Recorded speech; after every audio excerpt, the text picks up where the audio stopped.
Amit Raina, Kashmiri Pandit and an activist is joining us. Thank you for your time, Amit Raina. Your reaction to what has happened today, the relatives of all of these terrorists and terrorists themselves who are facing charges, allegations, have now been sacked from government jobs. Their positions that they were holding with the government.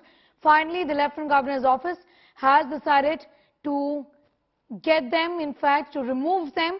Essentially, this action has come after years of us knowing about what Bitta Karate did in terms of killing Kashmiri Pandits in the valley, almost 3 decades ago. Good morning. See, all of the people who have been sacked, especially Asaba, the wife of the butcher Bitta Karate, deserve to be sacked long time back. So it is something which is delayed, but nevertheless, better late than never. All of them enjoyed patronage under the Muftis and Abdullahs. And I think one of the results of application of Article 370 is that the government's acceptance towards terror is now at a minimal. What is more worrying is that Asaba used to feel proud about what her husband did. She knew that he had ISI connections. He was responsible for killing of scores of Kashmiri Hindus. He was responsible for ethnic cleansing of Hindus. He was responsible for waging war against India. And still, not only she married him, she also felt proud about it.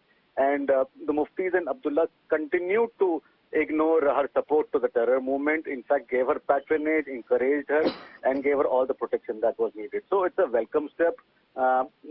Better late than never, but I think quite a welcome step and a clear communication message to all the people in Kashmir who believe that supporting terror is a birthright.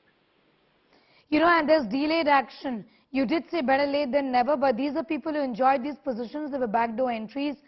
Rules were bent to accommodate all of these people. Many of them were not qualified, Mr. Raina, to hold these positions.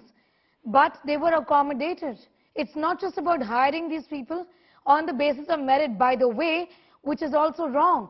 But this is about backdoor entries for these people. Yes, it is backdoor entries to people who support terror, which is more worrying. Asba was an administrative service officer. She got hired in 2011 after she had a relationship with Bitta Karate. It was all done to appease separatist groups in Kashmir. So it was quite worrying, but I think this government, to its credit, has gone and taken action against all those who had backdoor entries, including Gilani's grandson, Sayyid Salahuddin's children.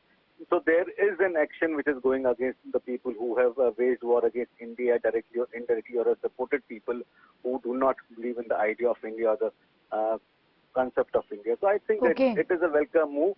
But I think at the same time, the cases which need to be fast-tracked, especially on the Yasin Malik and Bitta Karate, also need to be fast-tracked, because that's when the real punishment will happen. All right. Amit Raina, thank you for joining us, sharing your views with us on that story.